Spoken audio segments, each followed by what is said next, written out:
Good morning and welcome to the morning news on Newday. I am Aisha Yakubu. To the headlines.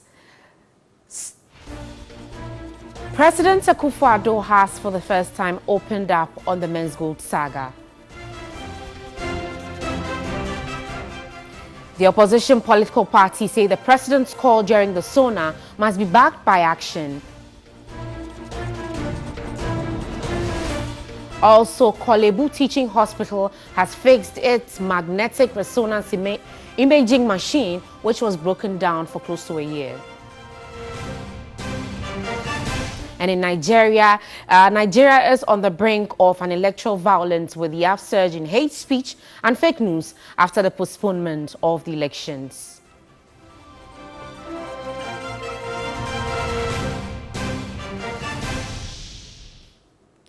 To the details now, and President Akufo-Addo has for the first time opened up on the men's gold saga. In his third State of the Nation address, he said the setting up of the Financial Stability Advisory Council is to avert the re-emergence of any such crisis.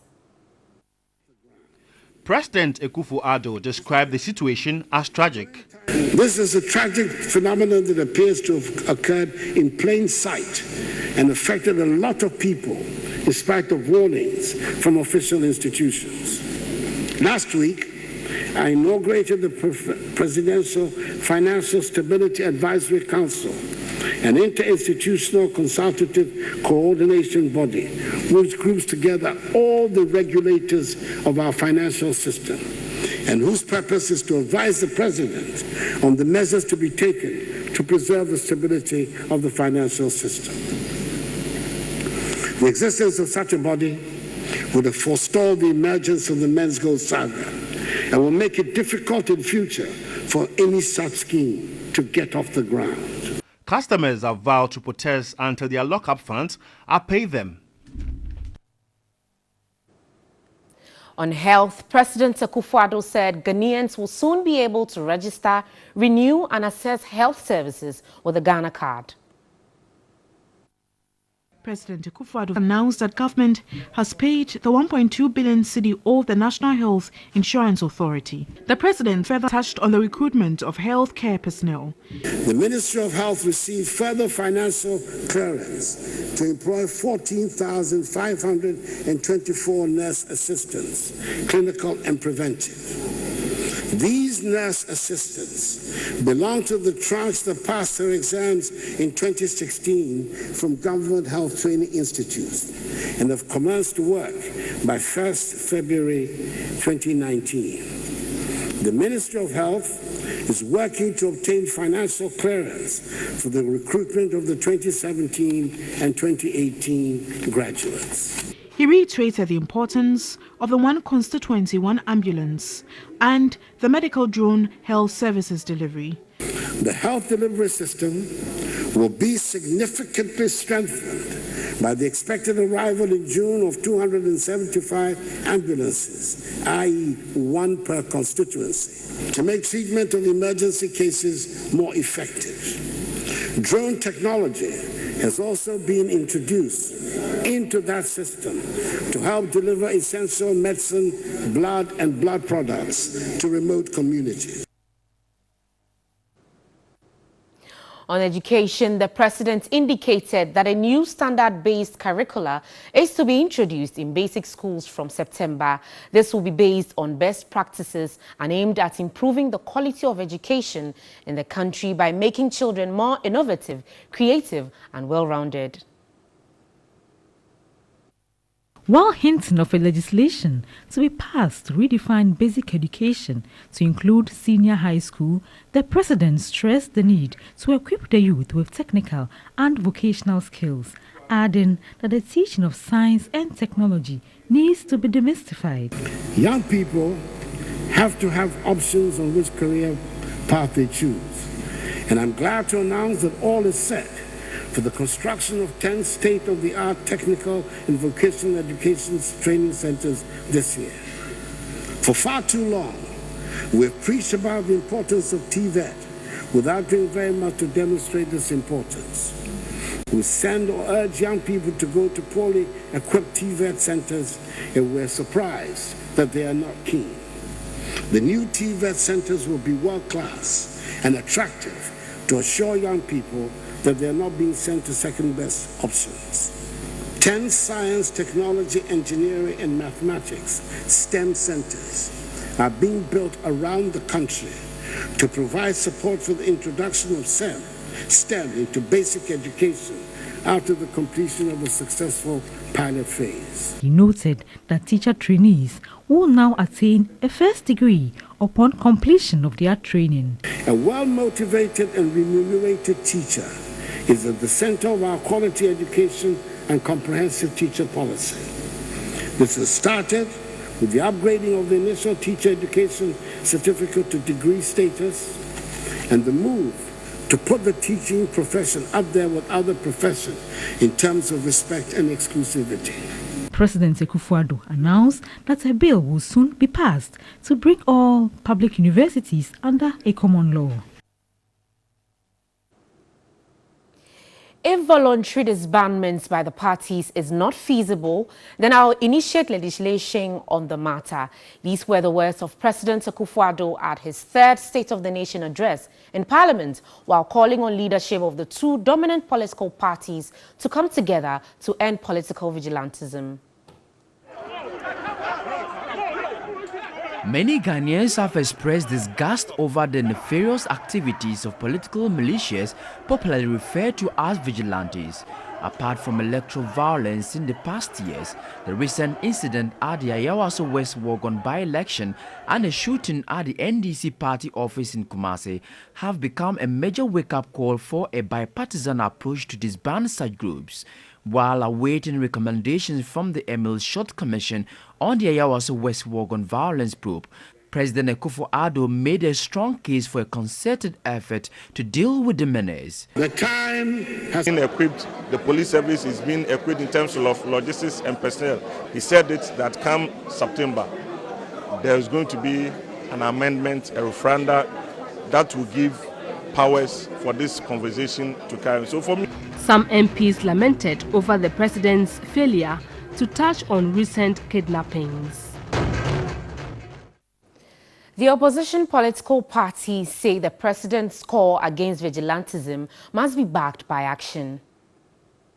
Some political parties expressed satisfaction, adding that the call must be backed by action. That's a first initiative and it's a good one. And is the NDC going to be there? Well, the executive will decide. I'm not the leader of the party.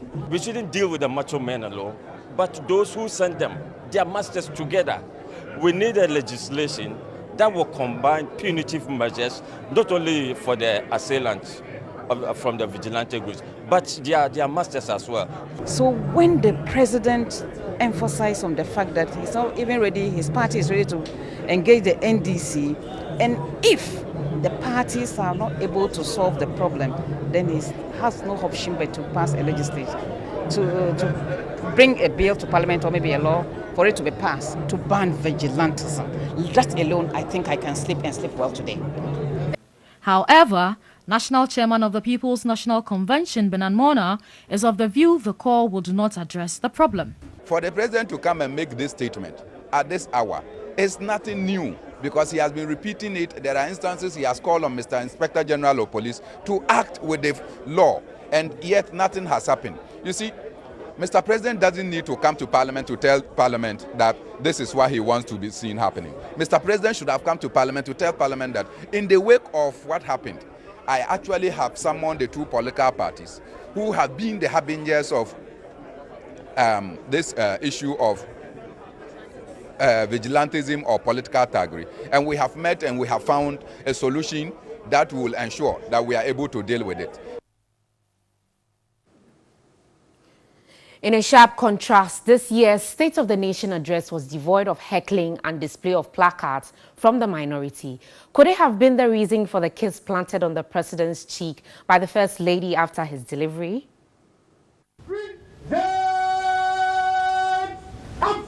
It was a gathering that brought together people from all walks of life. The location, Parliament House, and the mission was simply to brief Ghanaians on the state of the nation.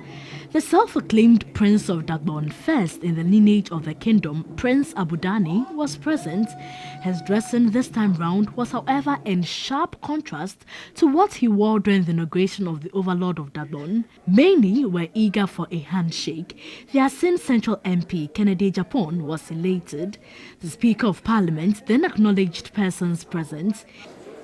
The former President of the Republic, His Excellency, President John Mahama.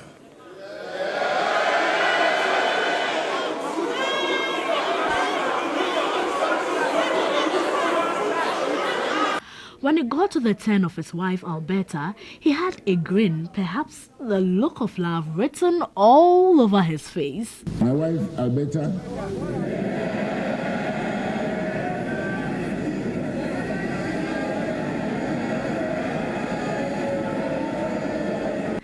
For 1 hour 36 minutes, the president touched on various sectors of the economy.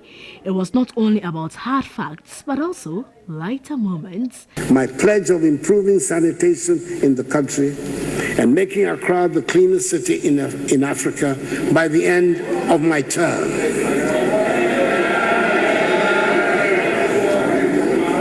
I said by the end of my term.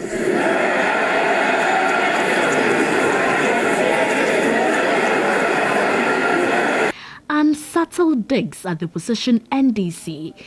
After many years of our looking and almost giving up, we took an MPP government to discover oil in 2007. In 8 years of NDC administration, 13 oil blocks were signed and not a single one was developed. The first one signed in 2017 under my government, which was with Accra, has led to the second biggest oil discovery in Africa. Mr. Speaker, this has led me to think that an MPP government must be good for Ghana. If you still lose your bearing, even after the introduction of the digital address system, the president has a word for you. We've joined the modern world, gradually leaving the right turn of the blue kiosk and opposite the Kofi Brookman cellar behind us. The president was then when addressing the issue of political vigilantism, but it looked like General Secretary of the NDC had something up his sleeves. When it all ended, Minority Leader Haruna Iddrisu had a word for the president. Let today mark the beginning of a rule of thumb that at all times, including when he will soon be succeeded, the same respect will be accorded. When it was all over, the president was rewarded with a kiss by his wife Rebecca, and that gesture wrapped up Prince Abudani's State of the Nation address to Parliament. Away from that, Kolebu Teaching Hospital has fixed its magnetic resonance imaging MRI machine, which was broken down for close to a year. Management says it spent in excess of 150,000 euros to fix the machine and also revive the CT scan machine. Patients had to secure health examinations elsewhere following the breakdown of the MRI and CT scan machines. The fixing of the equipment is expected to enhance the operations of the hospital to make it globally competitive. Board chairman of the hospital, Dr. Okoboy, urged staff to ensure proper maintenance. I mean, there are cases of stroke that you need to go in and do some surgery to remove bleeding. If the patient comes with stroke and you don't know that it's bleeding or it's a clot, you can't start that process.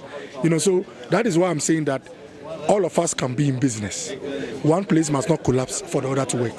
And that's not to say anybody is sabotaging this place, but it's to give the reassurance that we can work efficiently whilst others are also in good business. The Chief Executive Officer, Dr. Daniel Asari, gave a hint of plans to give the Premier Teaching Hospital a facelift.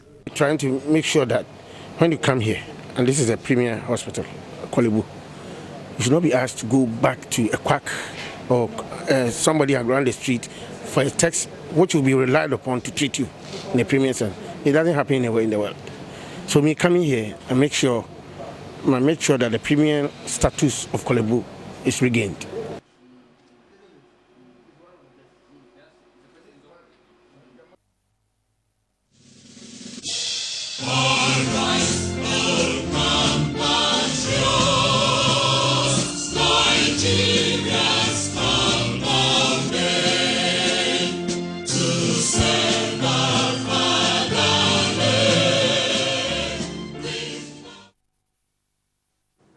Now in Nigeria, leading civil society group monitoring the Nigerian elections, Yaga Africa, says Nigeria is on the brink of an electoral violence with the upsurge in hate speech and fake news after the postponement of the elections. The board chair of Yaga Africa, Dr. Aisha Abdullahi, at a media briefing in Abuja, says the postponement of the elections is likely to compromise its credibility. Following our observation, Yaga Africa notes the following. Openness of INEC. Yaga Africa commends the commitment of INEC to sharing information with stakeholders through the daily briefing by the INEC chairman. This daily briefing has availed citizens with adequate information on INEC's preparation. INEC should maintain this briefing through other 2019 elections and should be replicated at the state and local governments by the resident electoral commissioners and electoral officers. INEC must ensure a high degree of transparency at all levels. However, reports received by Yaga Africa indicate that some resident electoral commissioners and electoral officers at the local government level are reluctant to share information with relevant stakeholders on the state of INEC's preparedness for the elections. Deployment of election material. Yaga Africa is concerned with reports of shortfalls in sensitive and non-sensitive materials like result sheets, stamps, and indelible ink. We are also worried with reported cases of mistakes in the deployment of materials to some states. To avert confusion and crisis, INEC needs to ensure a comprehensive, open, and inclusive audit of retrieved materials. Where materials have been wrongly deployed to states, INEC should ensure the materials are redeployed. In the event of shortfalls, INEC should engage local vendors to print materials to address reported cases of shortfalls. And that's all we have for you this morning. For more news, log on to our website. It is 3news.com, and you find more stories on there as well. We're going for a short break. When we return, we have more for you. My name is Aisha Yakubu.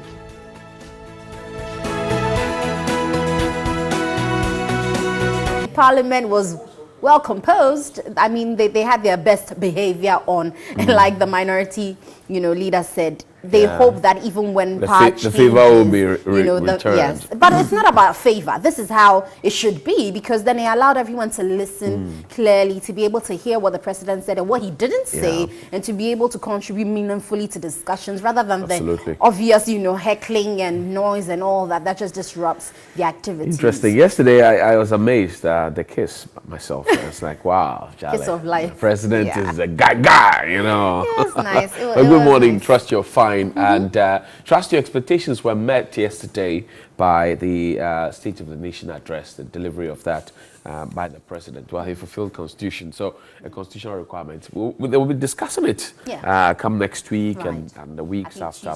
Exactly, and then we will talk about it. But key among it was the fact that the president had listened to us.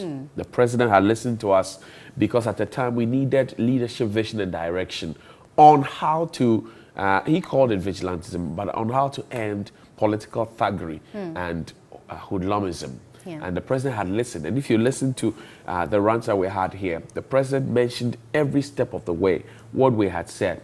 And that, for me, Mr. President, was instructive. That, for me, was very, very focused. And that, for me, was definite. I thank you very much, Mr. President. And I hope for those of you out there who thought that we were hitting so hard at the politicians, it comes back to the politicians. The president said, I have given them an ultimatum to look at it. NDC, MPP, to look at it. So it comes back to them. I don't believe that the boys who are used for these things are dangerous. It is the politicians who make them so. The point is that if you make the people impoverished, if you don't provide jobs for them, if you lead them down a certain way and you tie them to the apron strings, they will be dangerous. They will. They will be dangerous. So now, every party says, we condemn it, we condemn it. We want to see that commitment next week. The president said by next week. We want to see it. So we want to see the MPP write an invitation letter to the NDC executive to say, we are inviting you over for this meeting, and these are the terms of reference, and the military and police and everybody, security agencies will be there to support. We want to see. Now the ball is in your court. So good morning to you, General Asiedun Ketia, and good morning to you, Mr. Ofuswampofu, and good morning to you, Mr. John Boedu, and good morning to you, Mr. Freddie Blay. The ball is in your court. Good morning. Yep, and well, I mean, there were lots of things that came out of the State of the Nation's address, and I think every time State of the Nation's address is given or delivered, it will never, I mean, there'll be a group of people who never hear what they want to hear, and there's always some deficiencies, and I think it's expected because this is not something that, even in manifestos, you can't hear everything. Everything, right. But at least I feel that this particular one, maybe for me, was one of the first that I was able to sit through from beginning to end, and it was instructive in that, like, everything we sort of thought we should hear, we heard. The only thing I remember someone mentioning was the kidnapping, which, yes, I thought at least the president should have touched on a bit. But in equipping the, security agencies, I feel that if he's going to do that, or they've started even doing that, then that should be able to help deal with that particular kidnapping situation. And so I was happy because when he touched on the security, it felt like everyone thought there was some relief in the sense that if the president himself has been able to commit such, resources to make sure that our securities are assured, and they do see, or he does see from his perspective, that we can't allow this, vigilantism or militia to continue, then I feel if the leadership is doing something right, then we certainly should applaud and make sure we remind them of what he has come to say so that they can all come together and clamp down in the area of security. I was thinking that the president will also would have taken time to mention the long list of unsolved murders that have happened over time. He mentioned vigilantism or political thuggery. That was good. He mentioned the fact that we were going to have to recruit some more men and retool the police and the military and look at the grading system and all of that. That for me was good. But then there are other aspects of security that needed to be touched on. Well, I'm sure that he probably, for example, didn't want to veer so much into those areas. But one thing that the president said yesterday, which I disagree with the president respectfully, is the fact that he said we have made significant gains in the area of sanitation. I disagree. I disagree because I've been around town, and maybe I could invite the president out if he would oblige me to take him around town. The briefings, yesterday I told him not to fall for some of the things that he gets at the briefings he's giving. Because if you go around town, we still are not a clean country. And he made a pledge. And yesterday, when he said that, the people said, oh, and then he said, well, I still have a 4-year mandate. So translating that, he still has a bit of this year and next year to do it. But as they say, agrobeso efianapa. We were told about a sanitation brigade. We were told about sanitation marshals. Where are they? Yesterday, it was mentioned, I think, for the 3rd or 4th time. Where are they? The sanitation marshals, the sanitation brigade, we need them. Yeah, we do. We know what they can do. So where are they? I remember that when we started off the sanitation marshals at the ministry, one week or I think a month or two, they rallied their people around to clean. That cleanup, does it happen anymore? It doesn't happen. The sanitation brigade within the various communities, does it happen? It doesn't happen anymore.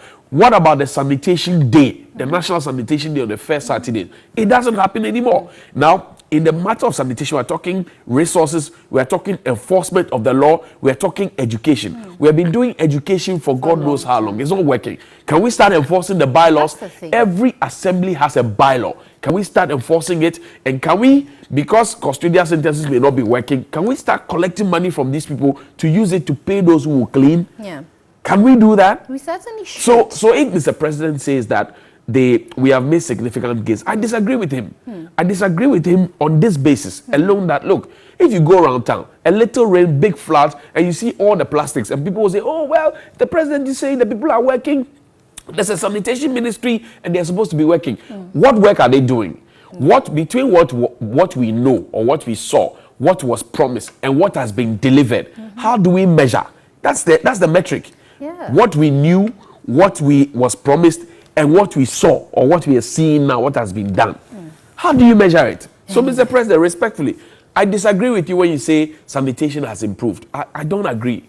I don't agree because Accra still generates a lot of rubbish and we're not able to collect everything. The World Bank at least has agreed on that one. So I disagree with you, Mr. President, respectfully. Anyway. I disagree. Your ministers, from Mr. Kofi Ada to the lady minister who is there now and the deputies who are there, they need to be up and doing. They need to do more than just giving fine speeches. They need to do more. We need to see them in the gutter.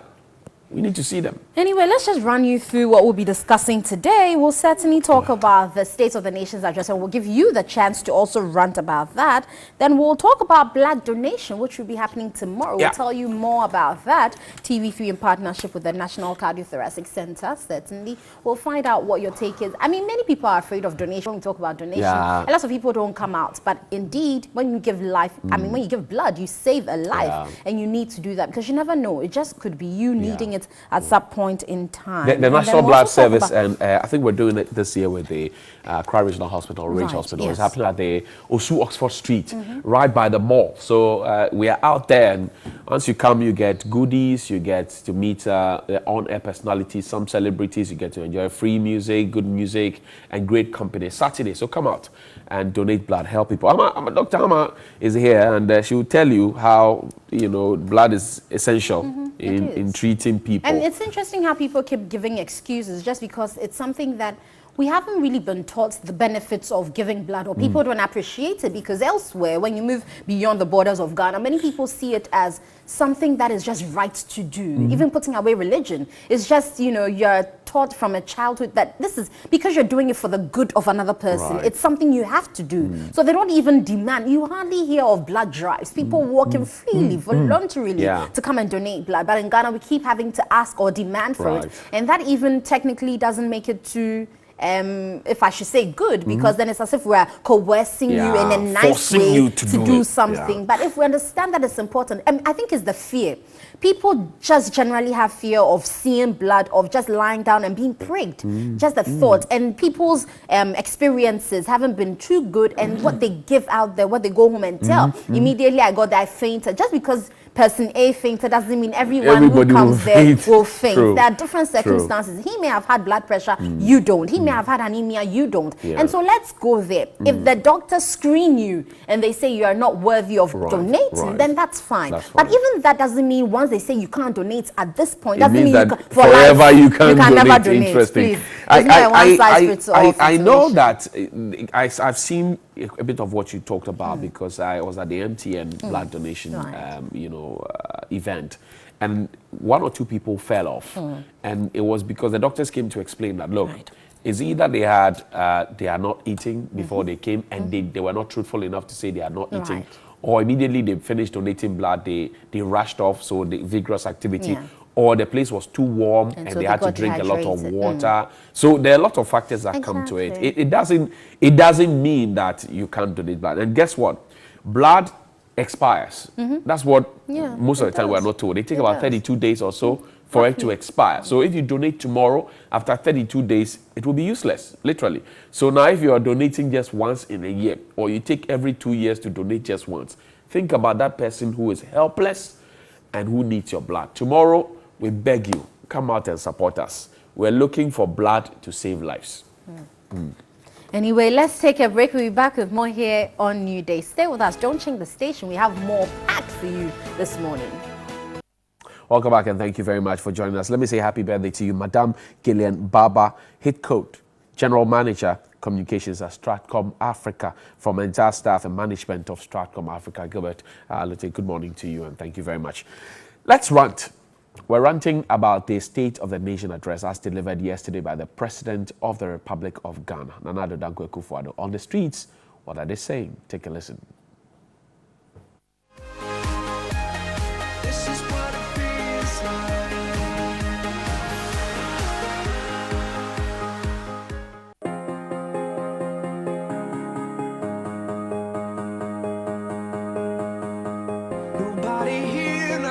at my door. This is what it feels like.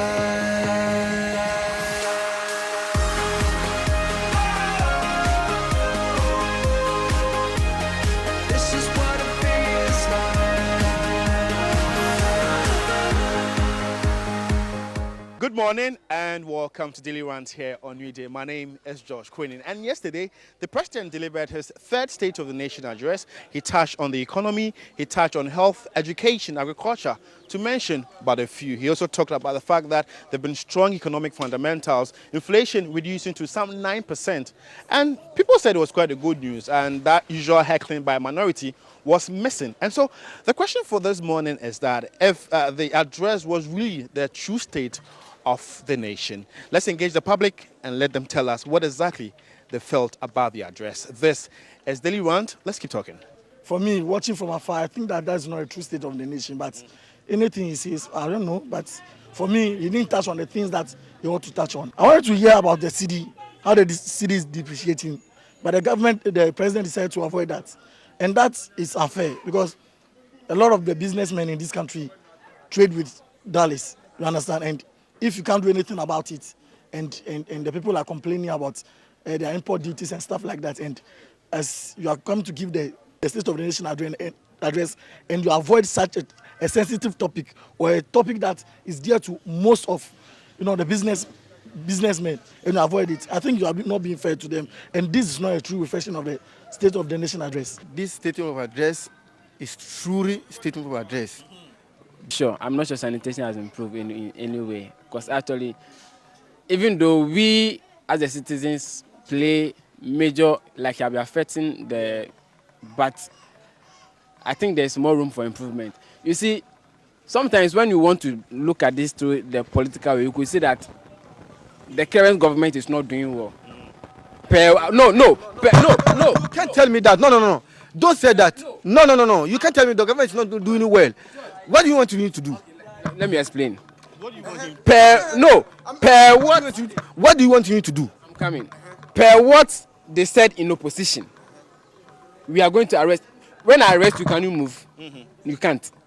But I'm in handcuffs and all that. Thank you. So how can you say you arrest the dollar from 4.8 and the dollar have moved from 4.8 to 5, and you still tell me you are still arresting the dollar? Let's hope for the best. Yes, we are all hoping for the best. You understand? We are all hoping for the best. And I heard the inflation is... It's dropped to 9%. 9%. The lowest in 5 years. I'm coming. I can remember vividly when the late Atami was in power, it reduced to 7%, if I'm right. They told us inflation ebedi. You heard it. Inflation ebedi. You see, political talk. How can you tell me it's a political talk? That's what sometimes I used to tell myself, like, this politician has nothing better to offer our nation. We went to the market and see how the way our mothers are suffering. Our fathers are suffering because of daily bread. But please, the dollar is too up, so we want the dollar to come down so that the cities to go moving on. So Atu Kwamina says this is the best address so far. The usual heckling from the minority, you didn't see it. No, it means that minority in one way accepted it, that it was a true reflection of the nation. It's not about the minority not shouting. You have to credit the minority for being what? For being tolerant enough. No. This is to be tolerant. Because listen, silence means I'm cool. I agree. But it doesn't. No, everything that the president is saying, most of the things that he's saying, it's not a reality on the ground. So the inflation is not 9% or what? Inflation does not reflect in our pockets. Okay. You understand what I'm saying? If the people are quiet, sanitation has not improved. For where? No, the president just lives here, Nima here. Me, I'm just praying that one day he walks from Nima, just exercise. He should just exercise. Walk from Nima here. Should come up and come and see the sanitation. NACOP has not given jobs to people. NACOP. People are sitting in their house and receive only 700 Ghana cedis a month, and that's it. They are even planning to demonstrate on the streets. You call this? There are people in the Flagstaff House who don't know nothing. Even common sense has eluded them. But yesterday, they're not Ghanaians, right? They are there more Ghanaians than those who have finished school in the universities? Okay. What you are saying is baseless. What am I saying? Yes, is baseless? because they accept what what President came and they are talking about vigilante. No. What is best? You are not tackling. We are not tackling the economic fundamentals in this country. You are talking about vigilante, banning vigilantism. This man cannot be trusted. But that's a major concern. So if the president is talking about vigilantism, it's just in the right direction. Should it always be like always every time that the president also have to like give and like a statement? It should be this way. In fact, they are tagged with being called what? Honorables. You understand? And if every year after the State of the Nation's address, we'll be hearing or some sort of, I mean, at least the minority comported themselves, and that one thanks some to them. But that does not mean that, I mean, the president have tackled all the issues that they want. You understand? Fine. Oh, I'm talking. He said not tackling for food. He said planting for food and jobs. We are here. No. We've produced plantains.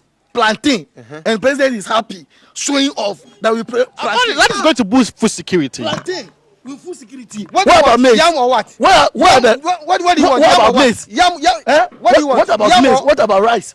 What about the other foodstuffs?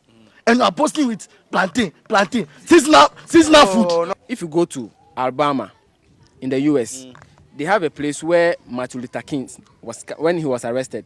It is there as a tourist place. Now, we have a place here in Accra called the James Ford Prison, where the first president of the nation was arrested. You understand? Until now. But I remember I went to Jamestown. It's still working because I went to Chaliwete. It's not working. I went to Chaliwete and then we went there. I was there recently. I told you I was there recently. It's not working. Usher Fort is not working.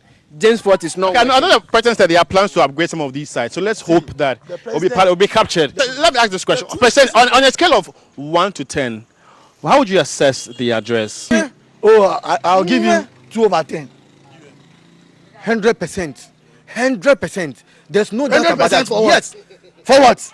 You see, you are not in government. If you are outside this government and you are not in the government, what you see different. What you only panel so trap can do when it's in the betch and say you get yes that's true. But we are doing what all we can. A scale of 1 to 10. 1 to 10. Me, I this nation's address the third one, I think I was taking below 5. Below 5. Yes. But what about you? Scale of 1 to 10. How much you give him? Oh, the 5 is good. Yeah. Well, the public have spoken as the post-analysis of the 2019 State of the Nation address, and they've not been really cool with it. They were just rating him 5 over 10, 4 over 10, and the likes. But I know you also watched. You can also share with us your concerns, what you heard, what you think didn't go right. Just share with us on our social media platforms. On Twitter, as News at TV3, and on Facebook, as a News at TV3 as well. Thanks for watching. Good morning.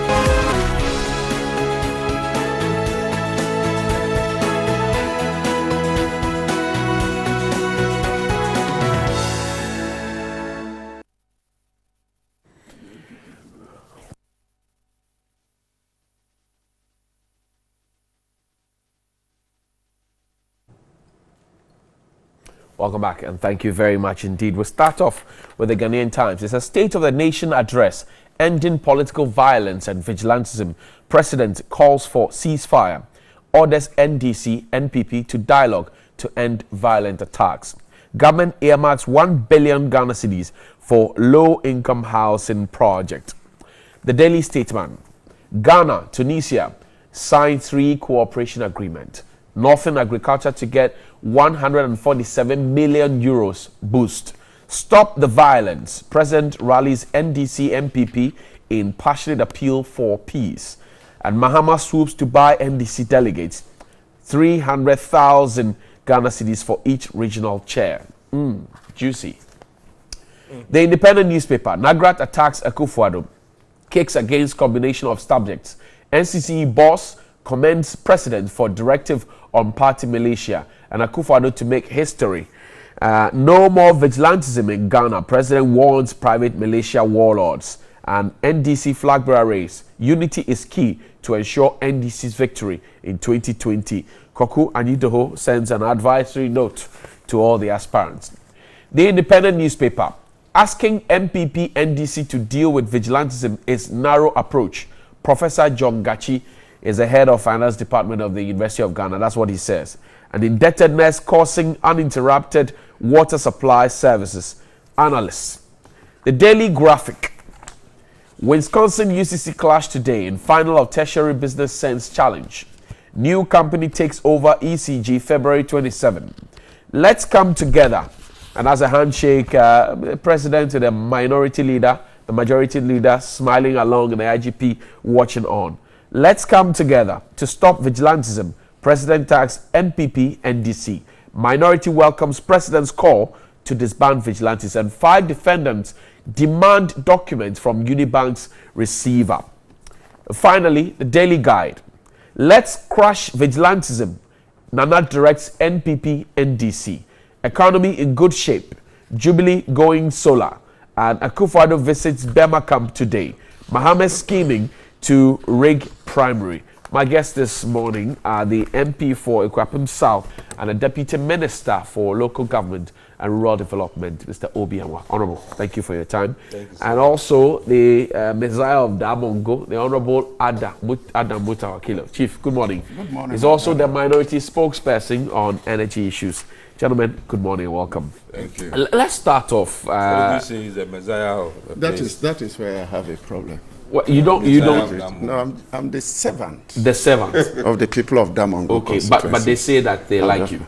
They like me. They like you. Because I serve them well. Okay. So like Jesus served his people. Surely. Like Muhammad served his people. Maybe I should have kept quiet. No. The headline to be Messiah of Damongo. Messiah of Damongo, just like that. When it is my turn, and I'm greeting the people of Damongo constituency, I will make the corrections. I didn't want to interject. I hear you. Anyway, so let's start off. Yesterday, it was cool and calm. The minority leader says that, well, the people behaved and the president had a free flow and all of that. But did you hear everything you wanted to hear yesterday, Mr. Obiamwa?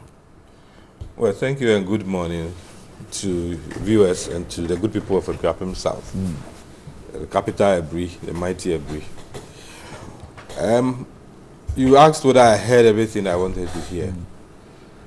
Well, literally and practically, I heard everything. Except that the president cannot spend the whole day talking about everything. For instance, when he came to local governance, he thought the most critical thing was deepening democracy and then sending power very down to the people, to the extent that he thought the roadmap for the election from MDC is the most critical, so that's what he should mention. Right. He could have gone ahead to talk about secondary cities, how we are trying to modernize urban centers. Right. The rural policy that we are bringing, which is trying to develop the rural areas so that we stop migration. And then a lot of infrastructure which has gone on. Okay. But as I said, his time was limited, even though at the beginning he said that he is going to spend some time, so we should all be ready for it. And that's what happened, except that he could have said everything. Right. But what he said was more than enough. For instance, he started very well with Dabong, the peace dividend Dabong, and ended very well with our security, to the extent that he felt that parties should embark on voluntary disbandment of their so-called groups, and that if they don't, then there's no other option than to find special legislation for that purpose. Okay. Even though in our Criminal Offences Act, we have several provisions we can deal with some of these offences.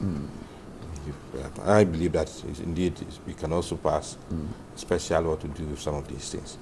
So I heard almost everything, from energy, education, economy, housing, agric, all critical things and very positive things for the country. In the area of local governance, the timetable for the elections of MMDCs and all of that, the promise has lingered on. In fact, we're supposed to have, it's delayed actually.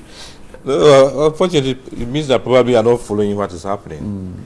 Because if you go by the constitutional provisions, if it's a matter of amended and changed provisions, it goes through a process. You send it to the Speaker to Council of State, it's gazetted for 6 months, and then we go for the referendum after first reading in Parliament. And as we speak, it's being gazetted. And the first reading is supposed to be in May.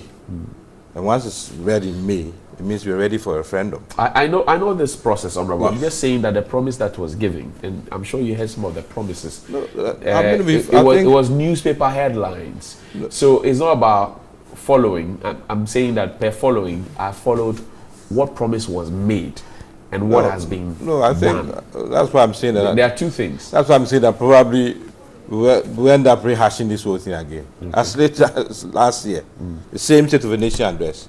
The President gave us a roadmap and said that we, in our manifesto, had said that we will ensure that within 2 years of coming into office, this process is kickstart to coincide with the next assembly elections. Next assembly elections is in September or the last quarter of this year. Right. That's the first thing. Then he went ahead to say that after extensive consultations, he feels that when we say that these MMDCs should be elected, then political parties should be allowed to field candidates. And if we agree to that proposition, then it means that we should go for a referendum. And going for a referendum means amending Article 55(3) for us to be able to embark on the referendum. And then this is the process we have to follow. And because we have to also be mindful of the cost involved, we should let the referendum coincide with the next assembly election, which is the last quarter of this year. And that's what we've been following since last year when the President came to Parliament to announce this. And even to go further and to show faith and sincerity. Just this week, another bill has been laid, which is not an entrenched provision, which would then have to go through the parliamentary process. And that bill says that, that's a short thing, says that the President should no more be in a position to appoint MMDCs. If Parliament carries that, it means that that provision would have been adhered to even before we go for the referendum. Okay. Yes, so we are really on course, and in fact, I would say that we are ahead of time. Okay. But as I said, very positive from the peace dividend in Gabon, which everybody is saying that. We'll come and talk about security issues shortly. Let me bring in Honorable Adam Mutakilo. Did you hear what you wanted to hear? No. The President spoke about a lot of good things, I must say. Let me. But you were not satisfied. Thank you. I'm not. I want to say good morning to our cherished viewers, and more especially the good people of Damongo constituency, and particularly Honorable Alhaji Muniru Limuna, who we've worked together closely since Tuesday. Okay. I came to Accra yesterday because of the Sona, and I'll be going back this afternoon. Yeah, I want to just pick them, once you just highlight, I want to highlight the sectors. On Dagbon, yeah, we had peace, but it started 2000. After the murder of the Yana, under the MPP. By then, the President was the Attorney General and Minister of Justice. Subsequent presidents, the commission, the eminent chief was set up. Subsequent President Mills continued with it, President Mahama continued with it, and he came to finalize it. So one person cannot say, I have taken credit. Well, yesterday he said that he's not looking forward to taking credit to it. But he was clear on that. Let me come. I'm still going on. No, I'm just saying he was clear on that. I want to just put it clear. Okay. Anybody, I thought that his analysis would have been chronological. How each president, President Kufuor, President Mills, President Mama had played significant role. But he said that at the coronation of the new Yana. Or he didn't. We are say talking that. of State of the Nation. We We are talking of State of the Nation. I'm listening to you. This is human mind. Yes. I'm listening to you. In terms of so the what he economy, said before is the economy. Okay. He made issues of growth, 2016 being 3.4, right. 2017 being 8.1, 2018 being 6. And that he had achieved so much. Yes. From here you realize that the growth of a country it fluctuates depending on the economic indicators. Right. That is why 8.1 in 2017 it has dropped, and it's expected to drop this year, 2019. So that tells you that the indicators of the economy dictates a lot. In 2016 we had petroleum prices being very low to 28 to 45, which plays a critical role. We have gold prices going down. We have challenges with electricity. Definitely, you don't expect to have a massive boost in terms of this. And 2017, 2016, if you look at the indicator, the actual contribution is from the oil. Because oil prices had gone up far beyond the benchmark price. So that means if you look at it significantly, it is contribution of oil. 2, he talked about inflation, but he didn't talk about the effects. What is the effects of all these indicators you've spoken about? 1, general price level should be low. If that is not the case, go to the market and check. The cedi should be stable. Because if you're talking of trade balances, that means we are getting more foreign exchange to our country than we spend. So we expect the exchange rate to be very stable, but that is not the case. So all what he has indicated has no reflection on the ordinary Ghanaian. 2, it takes time for it to show, doesn't it? It is an economic activity. Okay. So you don't do this before now materialize it. 2, he came to national health insurance. Right. And he was more of 70,000 paying the 1.2 billion, which he has said in 2018 that they had cleared and had repeated it over. The Pharmacists Association and the chemical stores said that some of them who the government owed in 2016 hadn't been paid, even though the president said they had paid it. And then he went ahead to talk about 70,000 people now renew their subscription every week. But he forgot to let Ghanaians know that between 2016 and 2018, the subscription dropped from 16 million people to 12 million. A difference of 4 million dropped out because they couldn't renew. And because so he should have... The scheme operators were owed money. That was the explanation. What I talk about renewal, my subscription has ended. Right. This month, I have the money. I want to renew. Okay, but for you cannot. Right. Because of logistic constraints. And that is why it has to drop by 4 million. And that is why the president refused to mention how many subscribers we have in the national health insurance. They had mentioned earlier, the president had mentioned earlier that some money was owed, which had weakened the scheme, and now the money has been paid, so the scheme is better now. Let's delink this thing. Yeah. Owing is when this government is leaving power in 2020, because it is accrual, some money will be owed. But this money that was owed was denied by your side, was it not? No, that is what I'm saying now. Amount being owed is usual, that every government, when you exit, because the accrual basis, you owe some money. But making sure that that scheme runs is another. That means making it possible for people to renew. They have their money, they want to renew. Under this government, it was impossible to renew. That has dropped the subscription from 16 million subscribers to 12. 4 million people were denied the opportunity to renew. So you don't come and tell me that, 70 people renew 1 week, and then I clap. It will take 57 weeks to be able to cover the 4 million that were denied. And people have suffered as a result of it. The second one he didn't talk about was the availability of medicine. I've been coming from the constituency. I've interacted with my constituents. You go, and when you are given a prescription to buy medicine, even though it is covered under national health insurance, you cannot get it. You have to go and buy. Why was that so? Because there's no medicine. Or the service providers were owed money, perhaps? So they were refusing to sell? For example, West Gunja Hospital, the pharmacy is there, so you don't need to go to a chemical store. Even there, most of the drugs are not there. But if you owe the man who runs the pharmacy or the chemical shop, and he cannot go and buy medicine to come and restock his pharmacy, how does he supply to the people? That is why I indicated that we are operating accrual. So the government will definitely owe at every point in time. That is why I'm coming. The third one, I was putting them. First of all, is the subscription availability of wrap that. up for me, And the so third Honorable one is Obiamwa can how advise. frequent you are able to pay your liabilities. The president didn't, because there are serious outstanding in terms of payment.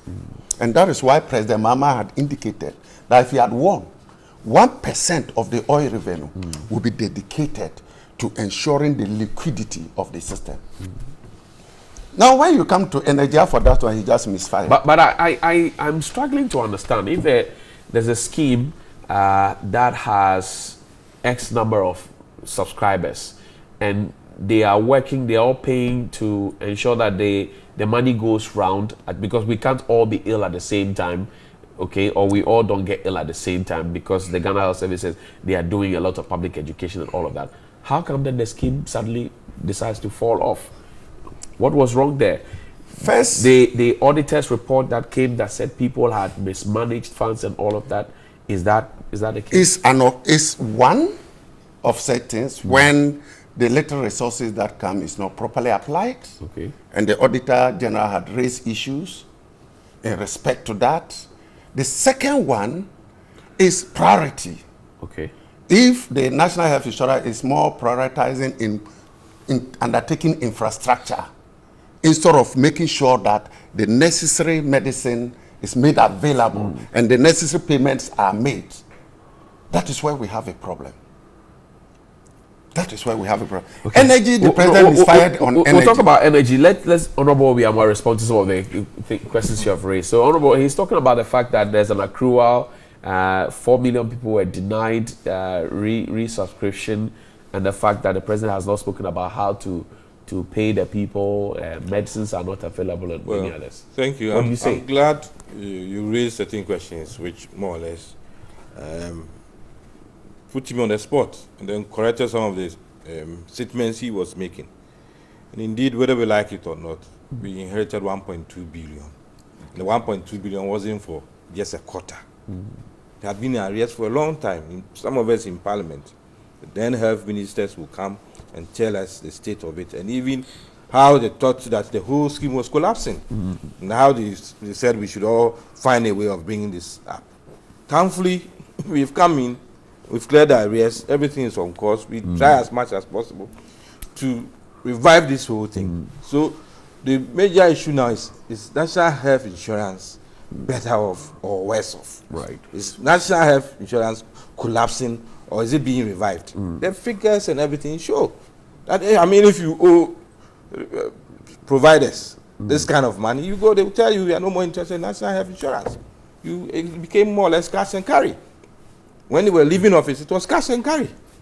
And we've come back and we've reviving everything, and you are only dwelling on the fact that 70,000 members had renewed their subscription through *929 hashtag. The president mentioned that it doesn't mean that 70,000 a week. That is what that's 70,000 a week. And I said for the 4 million, that is 57 weeks. Right. So it will take 57 weeks to recover even the lost 4 million. Let's read what the president said. On 19 December 2018, the introduction of mobile renewal of membership was launched. Since then, there have been, on average, 70,000 members renewing their membership every week by dialing *929 hash on any mobile phone network. Soon, in collaboration with NIA, Ghanaians will be able to register, renew, and access healthcare services using the Ghana card. This statement doesn't mean that we can only renew through mobile phone. No. He said that now people 70,000 are renewing every week, and by that calculation, by this process. Okay. But doesn't mean that's the only process. So there are other avenues. Certainly. So if we put those figures together, he's saying that this is making it convenient, easier for people to do it, but that's not the only process. So how do you conclude that because you mentioned that people are using this process to register 70,000, then that's the only registration? So how many people register in total if we're using the analog system, point of service system? If you add the 70,000, how many do we have a week? No, it will not be fair for me to just guess significant, because I don't know. 70,000 is not a fixed number. Because I don't know. It could be 50, it could be 60, so you use an average. But that is only through that 70,000. That's only through the mobile system. Right. It's only through the mobile system. So why are you concluding that because it's mentioned 70,000 here, you are multiplying by weeks and say that then in a year, this is the only number which you register? That can be a flawed argument. It's a flawed argument, because are you saying that everybody is renewing the process through this mobile system? No. It's just been introduced in December. It's just been introduced December, 19 December, just before Christmas. And you are telling me that since then or before then nobody was renewing or re-registering. You can't say that. The backlog of 4 million that he talks about. How do we? I doubt those figures. I don't know where you got those figures. Get to the budget. I don't know where you got those figures from. There's a backlog of 4 million of what? The report of the 4 million of what? 4 million of what? 4 million persons who couldn't resubscribe. Of subscribers. When their subscription expired, they couldn't get back onto over what period? 2016 to 2018. In a year or in 2 years? 2016, what period? Because 2016 we were not in office. So you should get your facts right. Allow him to you don't just throw figures out there and that's the end of it. 2016, who was in charge? And if you say 4 million, is it realistic? Within which period? That 4 million people were on national health insurance and they have failed to re-register, and you are saying that because of that the system is collapsing. You had indebted the system so much that, as I said, your health ministers were coming to Parliament to answer questions, and we are admitting that the system was collapsing and that we should revive it. But they never admitted that because of the arrears, it was collapsing the system. Do you buy the idea? Almost all the health service providers, including in Catholic Church and all those places, they were saying that this whole business is not worth it. We were going to cash and carry. Do you subscribe to the idea that the proposal by President Mahama that 1% of the oil revenue should be used any investment in the health sector? After all, we introduced national health insurance. Any investment in the health sector to make it work, it's the best option. So why not? If you think that 1% will help revive the health sector, so be it. But they were in power for 8 years, and I don't know when that suggestion even popped up. We are saying that we introduced it, we ran it well, you took over, and you ran the whole thing down. To the extent that, I mean, as I said, who was interested in national health insurance? Because you had collapsed it. We have come to revive it instead of praising us or bringing positive ideas that this is the way forward. You think by discrediting national health insurance, you get anything. You don't get anything. Because it's a social service, a social system for all of us. Let's see how we make it better. But not this business of running it down, thinking that you make the government look bad. But the statistics don't show that. Let me just quick one. Then we can go to energy. I said this thing had been repeated about the 1.2 billion. Right, 2017, 2018. Let's go to Ghana Web. NHS debts. Nothing has been paid. That was 23rd April 2018. Nothing has been paid. Service provider contradict Akufo-Addo. But they haven't said anything. So what's the point? I made my first statement by saying that this issue of 1.2 has been 2017, it has been repeated 2018, and service providers, pharmacists have raised issues. It's not true. It could be possible that they hadn't gotten the check at the time it was made, but the president in 2017 said 1.2 billion had been paid. In April 2018, service providers said nothing had been received. They haven't been paid anything. Subsequently, have they said same? It has just been read. You see, when you say something has been paid, that means the recipient or it is in the process. If you say, for example, controller had released funds, it takes a little while, not 4 months. Within the matter of a week or two. So if you have said this in the State of the Nation address in 2017, that is in February, as at April, the service provider said nothing has been paid to them, then there is a cause for worry. And I thought that this is the time for the president to have provided evidence of payment that had been made for the statement he made last year. But he did not. And this thing, when it comes to the energy, I'll tell you. So now the service providers, are they still holding on to this claim that I believe that by today, tomorrow, they will come out with a statement. My brother forgot that the 70,000 that the president had mentioned is not fixed. It could be far less. He said in his let me come. It's on average. The 70,000. It could be more. Did he indicate average? Yes. Let's read it. Since then, there have been, on average, 70,000 members renewing their That membership by dialing. By what I'm saying, it will never be this. So it could be average, could be more. It could be more or less. And far less. So that's a median. Now, when I analyze, I don't think we should be arguing about analyze this it thing. based on the 4 million. If you have a subscription of 16 million at the end of 2016, so the 2016, I'm making reference to 2016, and it dropped to 12 million at the end of 2018, you don't talk of improving the service. If I reduce the numbers so that many people are not able to have access. If you put it that way, then you are suggesting that it was a deliberate attempt for the government to prevent people from registering. They just want, what I'm indicating, that they didn't have logistics. They couldn't get money to even buy the logistics. Which was as a result of the debt that it's not about debt. owed them. It's not about that. We must know that a system ran because people register and they pay. Okay. You do your planning using it to get more people to join. Debt owed cannot prevent you from doing your normal duties. Thank you. Let's move to energy. No, I need to respond to that. I mean, I'm surprised that we are dwelling so much on these. Well, let's move away. You're talking about April 2018, but go and look at the 2019 budget. The 2019 budget stated that in 2018, the total transfer to all statutory funds amounted to 10.9 billion, and then they've gone down to list how payments were made, including National Health Fund. So, what are you telling me? If you are saying that in 2017, the president said that it had been paid. We had paid. And then you said subsequently the providers came that nothing has hit the account. And I'm saying that then beyond the time that they made that statement, what has happened? You see, you have not been able to say you see the inconsistency. Why is the inconsistency? Please. Why is the inconsistency? Please. Gentlemen, we need to we can't spend the whole time on NHI. I think that the points have been made. To tell you that the points have been made. You said you didn't say that. The points have been made. Now, there's one thing that caught my attention, Honorable, and I'll ask you. On job creation, the president spoke about the fact that the macro indicators are good. Everybody agrees to it, but he didn't tell us how many jobs have been created. Do you find that worrying? Not at all. Why not? Because if you talk about jobs, you have the formal and informal sector. And we all know that for the formal sector, for instance, if you talk of NAPCO, as many as 100,000 were brought on board. And that's a fact. Beyond that, those who have been employed in the public service, like the civil service, local government service, all those are facts.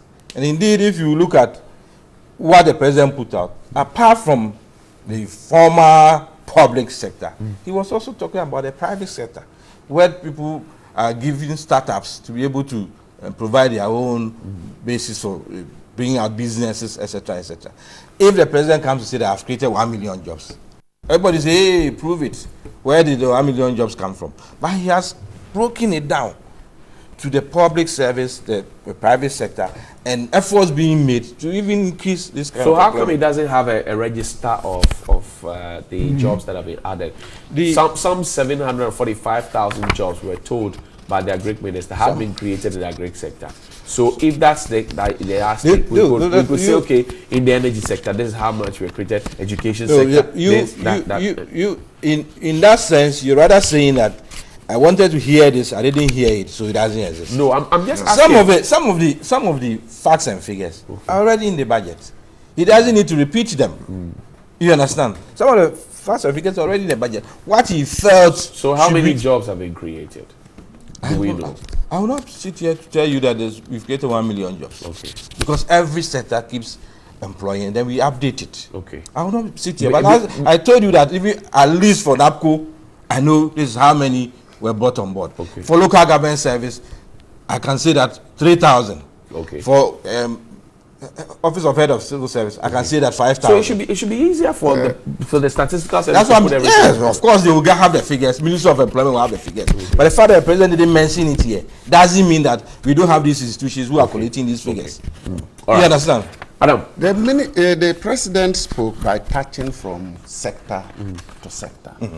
He spoke about local government. He spoke about energy. He spoke about agri. The Minister of Employment and Labor Relations is a critical factor, especially when the issue of employment was used by this government in the 2016 campaign, where the president made it categorically. He is not coming to create public sector job. He wants to stimulate the private sector to create jobs. So we expected that should be one of the cardinal sectors the president will touch on. Unfortunately, in terms of employment, you were not in parliament. And this is the document. Please, these are the figures. Please. But no, I cannot let you go on to say that the president didn't touch on. Have I finished? Have I finished? No, you said you didn't touch on. What is the full statement? And these are the figures here. I don't have this statement. You don't have this statement. I mean, we all printed it from social media. No, I don't have this statement. You don't have it. No. Yes, but the statement is available. The statement is available. If you don't have it, then why are you arguing? Please, hold on. The president went ahead to tackle employment in the health sector. And that 4,428 nurses who had completed 2016 were engaged in February 2018. This morning, the Coalition of Allied Nurses issued a statement debunking that figure that the president gave. So you should believe them. They are home. They are at home. They are not being engaged. This is fili-fili. This is not document. The president said they had created it. They had come out to say, you did not. To be very factual. This morning. Please. Oh, please. If I beg you. We are informing the whole world. I beg you. If you want to quote the president, then quote him well. This is what he said. This is the paragraph about it. This is what he said. To deliver health care to Ghanaians more efficiently in 2018. Government granted financial clearance for the recruitment of 11,118 health personnel to increase existing clinical staff. To augment the efforts in September 2018, Health received further financial clearance to employ 14,254 nurse assistants, clinical and preventive. These nurse assistants belong to the tranche that passed the exams in 2016 from government health training institutions and have commenced work by 1st April 2019. The Ministry of Health is working to obtain financial clearance for the recruitment of 2017 and 2018 graduates. And I'm saying that the 2016 allow him to Coalition of Allied Nurses in 2016, say as at February, none of them is working as at February, and as we speak, they are staying home. These are figures what the president had said. This is what the nurses are saying. These are practical issues. So we are not taking of document in this case. I didn't even want to acknowledge that this has been put in. No. But if you are I stated it. I stated that the president did not, listen to me well, did not capture the employment sector as he delivered yesterday. I can show you. 2, he made a categorical statement that 14,425 people were engaged. The 2016 but were engaged in February 2019. The Coalition of Allied Nurses had come out to debunk that statement. This morning. They are still home. They hadn't been engaged. So any figure the president said in the State of the Nation address need to be taken with a pinch of salt. Okay. All right, finally, wrapping up, I'll give you 1 minute each. I know that it's unfair, but 1 minute each, forgive me. The president yesterday touched on political thuggery, and he says that the both parties should collaborate to put an end to it.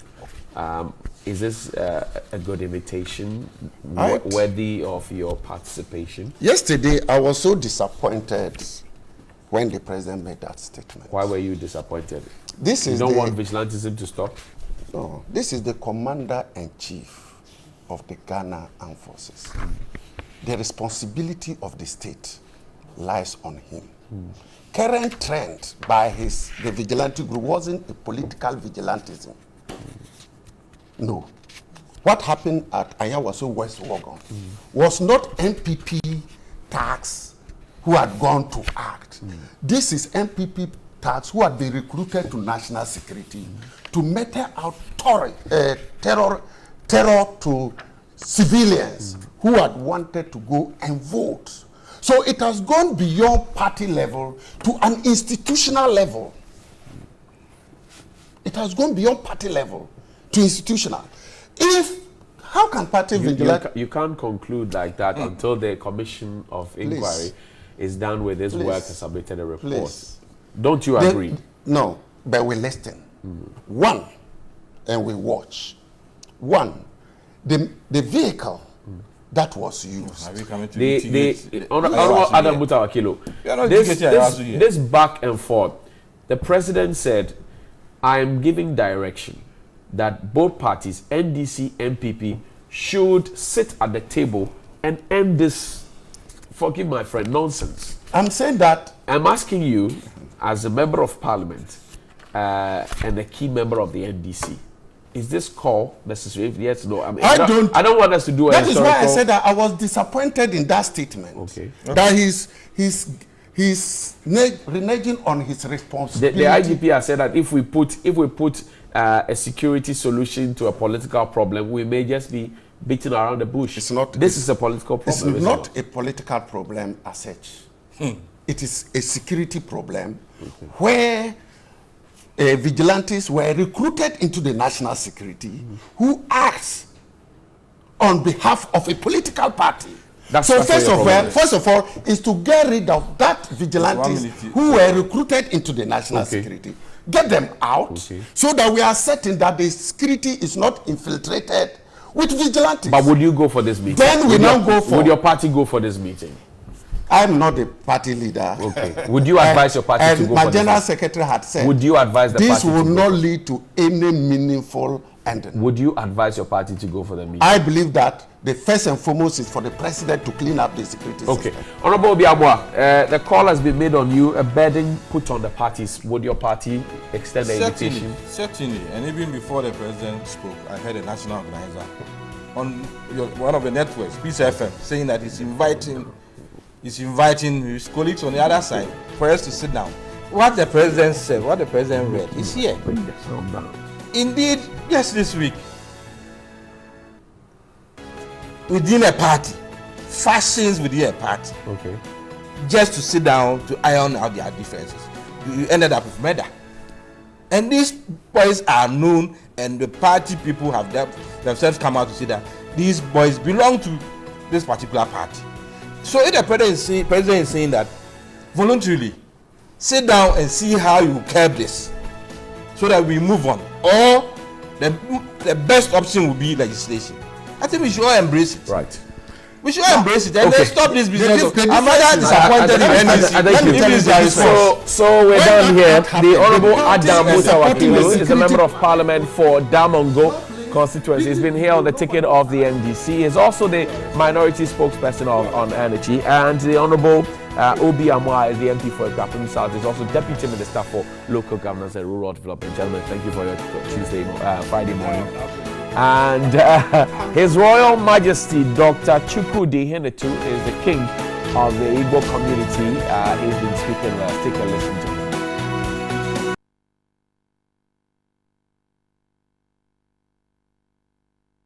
We're not going to be able to roll out everywhere in the country all at once. It's a monumental task, and our technology teams are more than up to the task. So we're rolling out in stages, but we're making sure that we're targeting the right markets and the right consumers at the right time, because you have to have the right handset. You need to make sure that we're having the right offers. So we're putting all of this stuff together to make sure that when we launch, we cover key areas, but by the end of the year we'll pretty much be nationwide, and you can be assured that, look, even our 3G, we were adjudged the best 3G network in this country over and over again. Trust me, we're not going to slip on this one. I mean, we can't afford to, so yes. You give us the best. Yes, anyway, always. but I mean, Vodafone Ghana has decided to streamline its mobile offerings. Why, at this particular point in time, do you think this is the best move? Well, I think that it's really important to listen to your customers.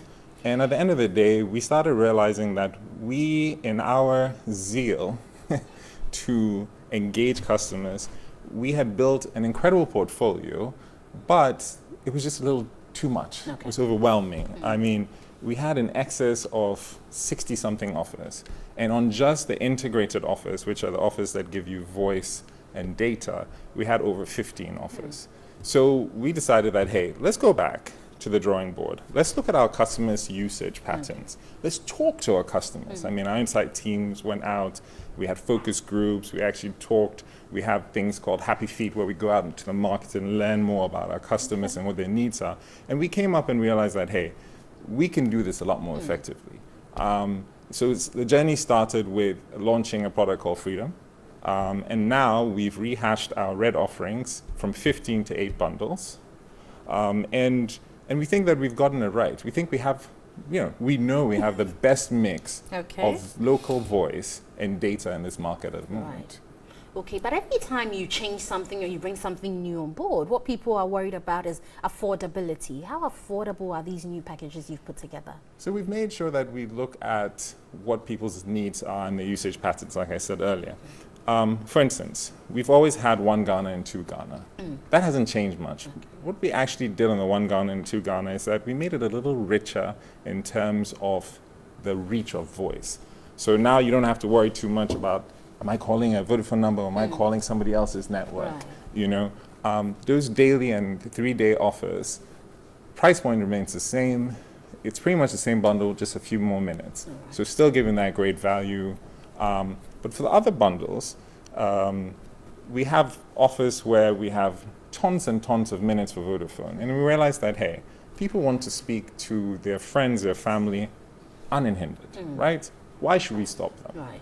So we started by dropping our pay-as-you-go rate, to 10.5p, making it simple. So we have only two rates, 10.5p and 12.5p.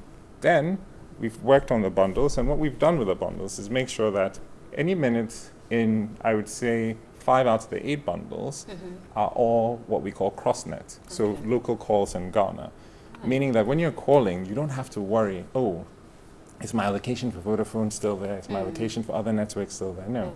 Simplified, streamlined, to the point, meeting customer needs. Nice. And so it goes from 1, 2, 5, 10, 20, 25, 50, and 100. So something for everyone. And each one comes with different validity. Because the reality is that you have some people who are actually able to spend maybe even 50 CDs in a month, but are not willing to put all that money in at once. Right. So, making sure that we have different validities and giving different value based on the validity and the amount that you're paying to make sure that we cover people's needs. So how does one subscribe to any of these plans? What will be the, what do you dial to make sure you can access it? And then secondly, I'm sure people are worried about, what if I was on an old plan and now I want to move to a new one? How does that work? So right now, if you want to jump onto any of these bundles, you just take your Vodafone line, you dial 200, and that's welcome to the new red bundle. Or you dial star 200 hash, that gives you the listing of all the bundles. For anybody who's been on the old bundles, for instance, our former Supreme, which is now the Red 20 bundle, you still dial 7070 to get Red 20, and the messaging actually tells you that this is the former Supreme, and we actually outline the fact that we're giving you 200 more on-net minutes and 50 more off-net minutes. So we made it a point to put all of that in place so that the old experience doesn't disappear. If you used to dial 7272, for instance, for 1 Ghana, it's still available, but it would now only take you to Red 1, which is an actually richer offer. Right. So we've taken all of this in consideration, and we've changed our IVR notifications as well to make sure that customers are completely aware of this. We've also made sure that we are following all the NCA regulations, communicated effectively to our customers using SMS and OBD. OBD is the outbound dialing call system, so when some funny person just calls you on their phone. But this is one of the best ways to let people know these are the changes that are happening, and let them know the value that we're giving them. The future really is exciting, yes, and I'm sure people are ready. But last week or some weeks ago, you were in Jamestown to launch the Express Wi-Fi. Tell us about that. So Express Wi-Fi is a wonderful initiative that Vodafone has undertaken, actually as part of his partnership with Facebook. And what Express Wi-Fi does is that it gives access to data at an affordable rate in specific communities. So we know that there are certain communities that are less affluent than others in the country. So we made sure that we put this solution, this Wi-Fi solution, in some of those areas, making sure that they could actually buy the specific recharge available for Express Wi-Fi. So it just complements our digitization drive and making sure that we're giving access for communications to all Ghanaians everywhere in Ghana. Nice. So was that a pilot? Do you plan to spread it across Ghana, or it's just limited to Jamestown? Oh, no, it's in several locations across Accra, but there are plans to take it much further. Before I take your final words, in April, your CEO will be changed. You finally have a new one coming into power. What are your expectations? Well, this is a tough one. I love both of these ladies, two incredible professionals. Yolanda has led the team so ably for the last 3 years. Patricia is somebody that I've known almost for 10 years. Such an established telecoms executive. I mean, her story is unparalleled if you think about it. Woman engineer. By the time she actually joined us from competing operator, she was already an executive there. Joined us as an executive. She's done her time. At one point in time, she was actually my direct line manager. Phenomenal leader. I mean, she puts you to the task. We can't question this decision. Going from Yolanda to Patricia is, I mean, it makes sense to all of us. Yolanda had our full support. We're going to miss her terribly. Patricia, I mean, we're excited. We have a Ghanaian, finally. We have a Ghanaian of competence and of repute. I don't know if you just recently won an award at Presec, you know, so this is an accomplished business leader. And I'm really excited because, you know, to go from one leader who's really accelerating things to another one who we know will propel us even further. I mean, kudos to Yolanda. She's going to do great things after this as well. We're really excited, and Patricia has our full support. So, nice. Like a final words concerning all these packages, that reassurance people want to hear, that Vodafone will remain the best in delivering what you've promised them. Well, I mean, Vodafone Red has always been one of our benchmark products. We are essentially the bundle leader in this market, giving true value, because the whole point of a bundle is to give you great service at a discounted rate, and we just continue to do that. Dial *200# to pick your bundle, dial 200, or keep just dialing the old codes that you had before, and you're going to keep having exceptional cutting-edge technology and services from Vodafone. Nice. I hope to hear more from you, Vodafone Ghana, because certainly, as you've promised us, the future is exciting, but we certainly are ready for more of your bundles that will come out. I've been speaking to Victor Benaman Shadid. He's the head of product and services with Vodafone Ghana. We have been talking about the exciting, unique, value-packed bundles, and I'm sure you've heard about it, and you certainly will subscribe. *200# is the dialing code, and 200 you can call, and you get the voice prompt to follow. So we'll take a break. We'll be back with more here on Newday. Blood donation is what we're going to be talking about, because it's very important that everyone donates blood at some point in our lives, because it will save a life. It may be you when you need it most, and so this is the time when you're healthy and hearty to do so, so that in case you need it, it's readily available. But going to be talking to me about this are three gentlemen. I've got Ken Addo. He's the head of lifestyle events and entertainment here at Media General. Also, I've got Christian Kwashi. He's the general manager for X Mineral Water.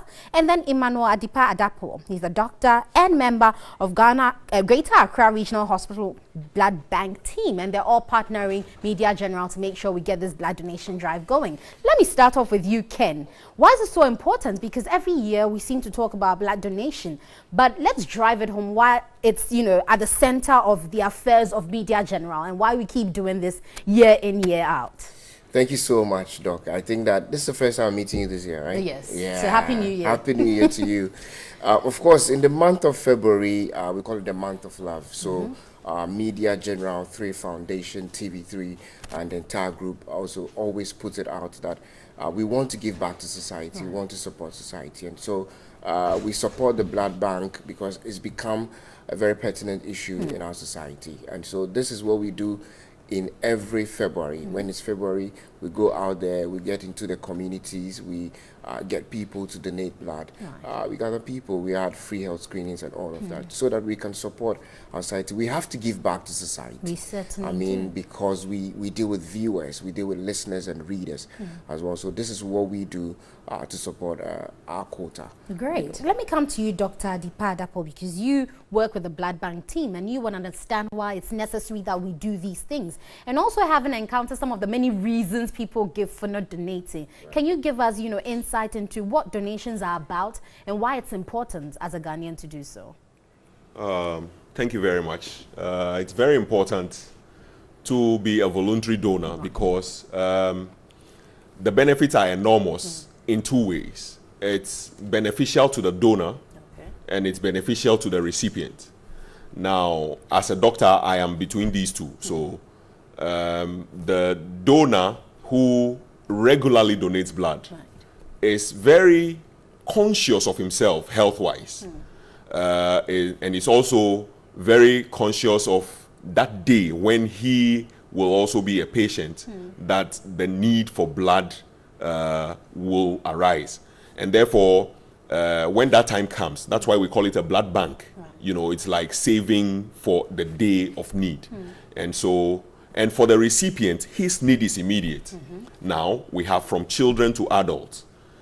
A child may be born today and all of a sudden have jaundice, and the bilirubin level will be too high that phototherapy cannot handle. And so what happens is we have to do something we call exchange transfusion, for instance. That baby, if we do not do an exchange transfusion immediately, then the baby risks having a brain damage. We call it kernicterus, and that baby can become mentally retarded for life.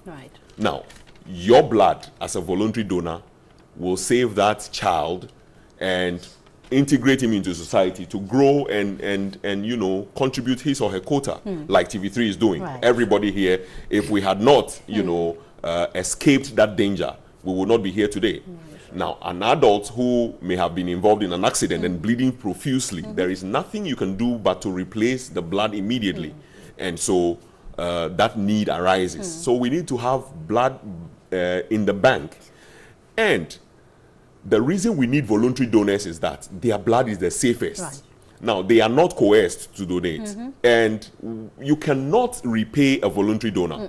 You can only appeal that they continue doing what they are doing. But let me also come to Mr. Kwashi and ask why it's important that your company would partner in this drive.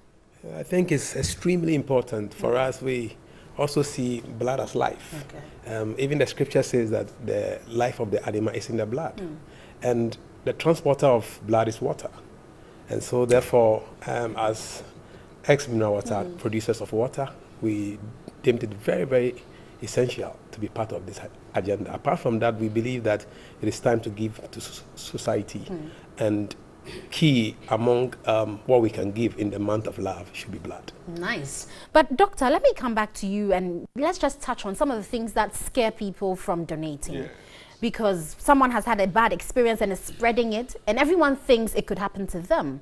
What are some of the things that contribute, and what are some of the things we do to make sure that they don't even happen on that day?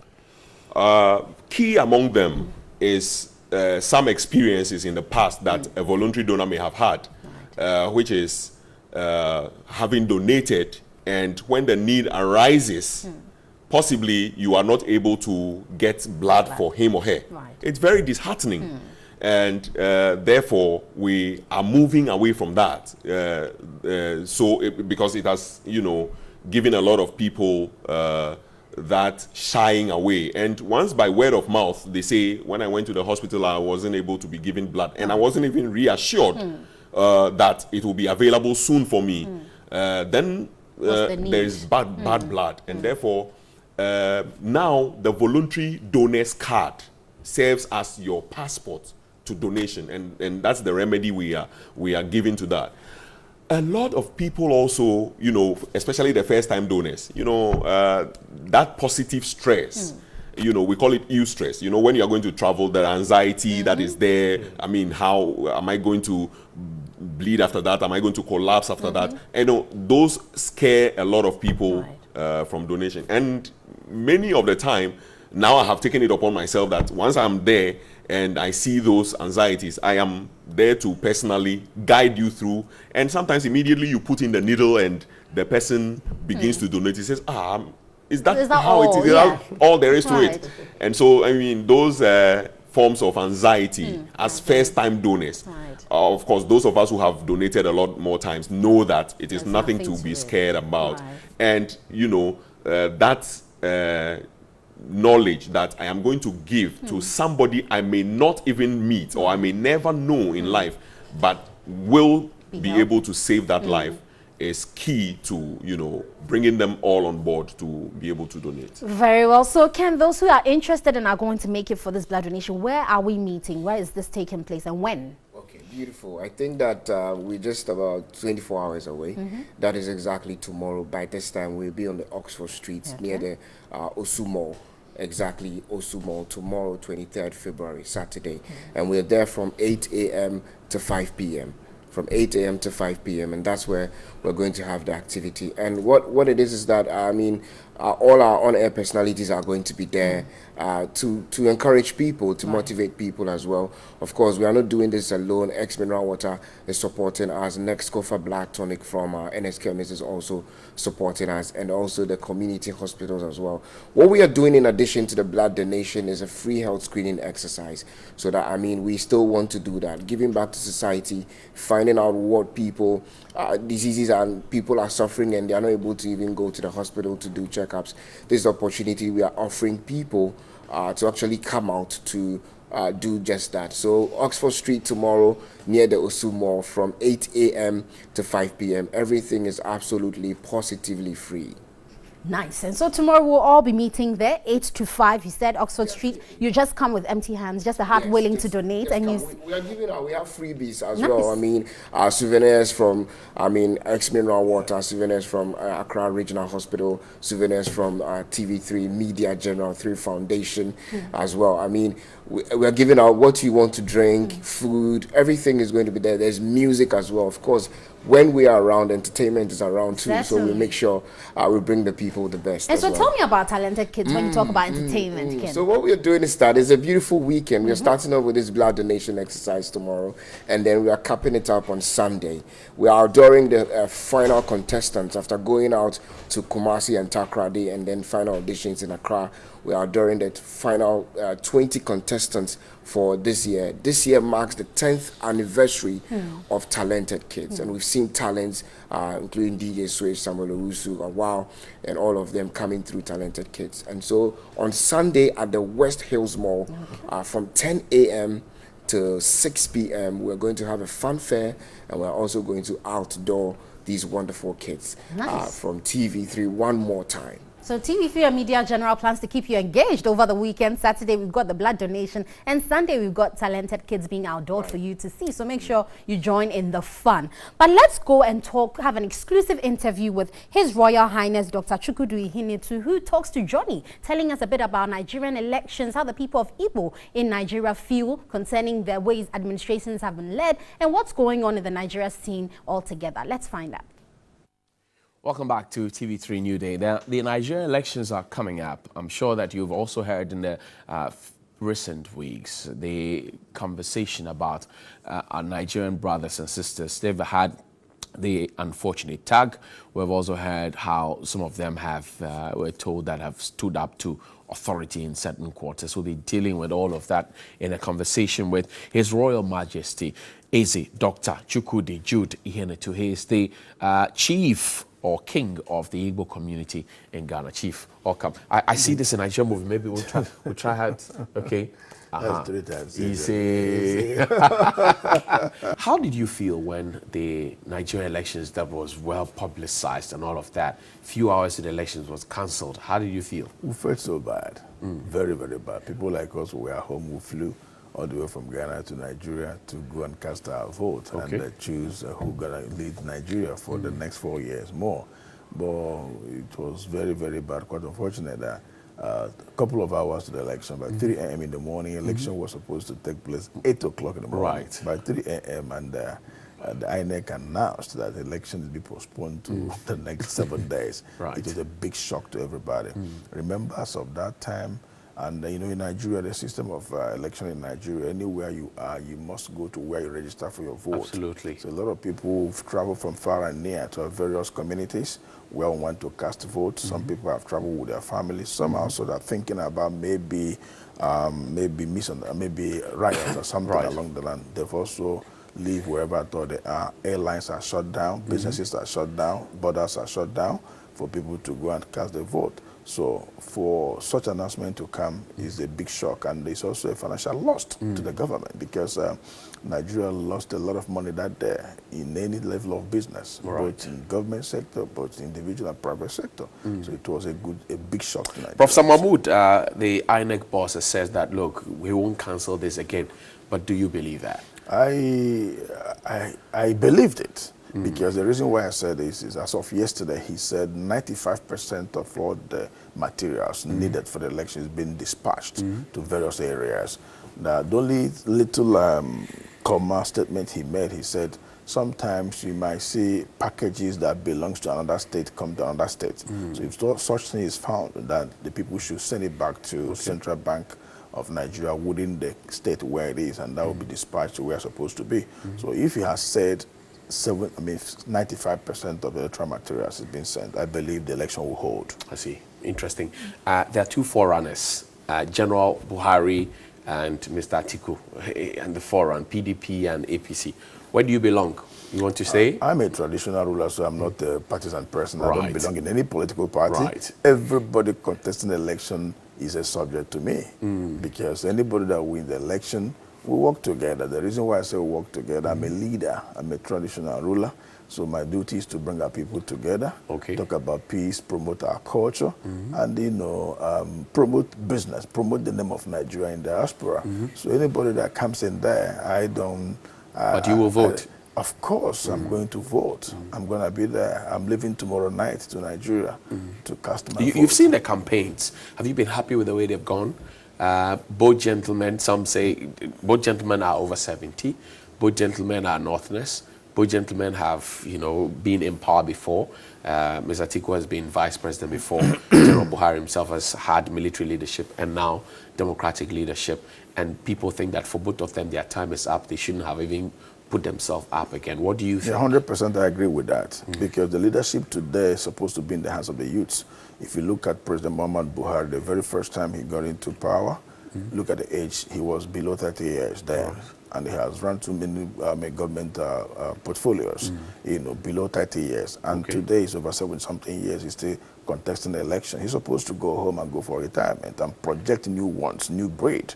Also, Mr. Atiku coming up, he's also run vice president of Nigeria for 8 years.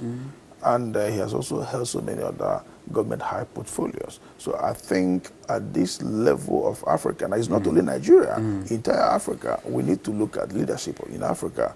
We need to groom our young ones. Yes, because today, look at behind your camera, look at the young ones behind your camera. But TV3 here is a very big television in Ghana.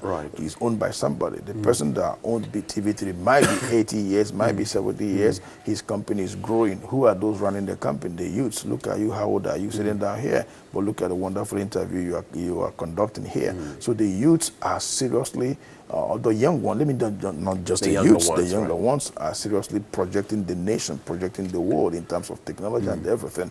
So whatever the old people think they have the best, the youth have it more better than them. But we need them to be advisors.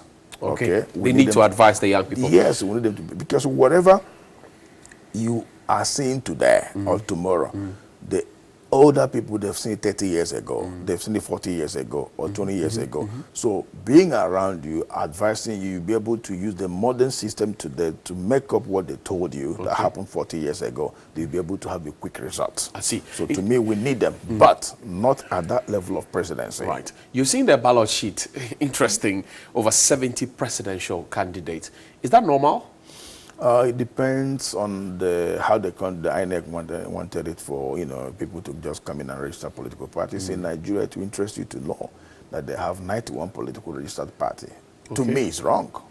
To me, it's Why wrong. is it wrong? It's wrong because we're not supposed to have too many like that. Because with too many like that, people will be confused. If people are confused, they're not going to know who to vote for. You understand? But if a big country like that can have maybe 3 or 4 political parties, then we'll be able to know how to move. We'll be able to know how to control the situation of things.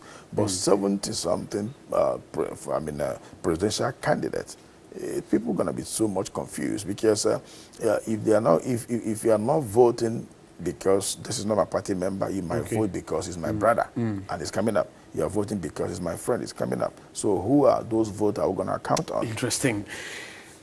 Let's talk about the tag on Nigerians in Ghana. I'm sure you've heard some of the tags. Yeah. You know, they're dangerous people, they're criminals, they're this, they're that. They have children with women, they don't take care of them and all of that. How do you feel when you hear some of these tags? I feel bad, but the tags you are hearing is not how it is. You know, social media today give a lot of fake news. Social media today give a lot of information that is not real. People can be in their house and just record something and push it out there. And the whole world, people want to hear negative things about people. But the positive thing is always hard to come about. Okay, so all these things you're talking about Nigeria is few that is real. Few, many are not real. Look at the issue of what we just talked about now, that a lot of Nigerians give birth and they don't take care of their children. Right. Believe me, we Nigerians, our children, our wife, are our priority. Every Nigerian, we love our children, we love our wife, even more than ourselves. A Nigerian man can decide to wear 1 jeans for 1 week, but make sure the kids are looking good and the wife is looking good. So it depends on the relationship of that man and that woman, or the circumstances that bring in that child. What circumstances, for example, could push a Nigerian man not to take care of his child and the woman he's been involved with? Good. You know, many people today, they don't think about future. People can just get into relationship and all that. They may be first, second time of meeting, they got pregnant. Maybe that man that pregnanted is not in this country. Maybe he came for holidays. Then he traveled back to Nigeria. And maybe there's no proper communication to get him on board. The next thing they would do is say, oh, I met this Nigerian man. Sometimes they do come to my palace. That I met this Nigerian man 5 years ago. He said he came for holidays and we had sex and blah, sorry to use this language, that we had sexual intercourse. Yeah, and along the line I got pregnant and I tried to communicate him along the line. I'm not getting him again. Right. But from what he told me, XYZ is his village. Can we please locate it? You see, issues like this. I did not. You get that a lot? Not a lot, but few. Sometimes. And we'll try also as much as we can to link and reach out such families that will be, the ones who can be able to do. So to me, I don't see Nigerians as those that abandon their children. The tag of criminality. I mean, we read in the papers. You know, you get them all the time. Armed robbery here, you find the Nigerians. Cybercrime here, you find that Nigerians are collaborating with other Africans and Ghanaians to do it. That tag is also right? No, it's a very bad tag. Very bad tag. Like I said before, social media can also give you wrong information. But these are names that they give themselves. Excuse me. Social media can give wrong information. Now, what I always advise the security of this country is, if issues like that come up, they should try as much as they can to arrest and get involved and get those people involved in order. When they get them, let the law of the land take control of the situation. If the crime they committed is a crime that's going to put them to jail, they should go ahead and do that. Right. If it's a crime that's not going to put that it's a crime that is not is a billable offense, they can do that. But they should investigate to be sure of those things. To me, His Royal Majesty Eze Dr. Chukwudi Jude Ihenetu is the king of Igbos in Ghana. We've been talking about a myriad of stuff. We've been talking about Nigerian elections coming up on Saturday. We're also talking about the tag on Nigerians, the negative tag, kidnapping, business environment, and many other issues. Thank you very much for watching. There's more here on Newday. Stay with us. We'll be right back. Well, an interesting conversation there, but let me just remind you that this weekend, Media General has a lot planned for you. Saturday is the blood donation. Sunday, we've got the outdooring of the talented kids. So make sure you go out there to West Hills Mall to watch them. And it's on Saturday evening, Akwabwa comes up with KD Bakes and B-Rights. They are music at 8 p.m. at TV3 Studio B. Let me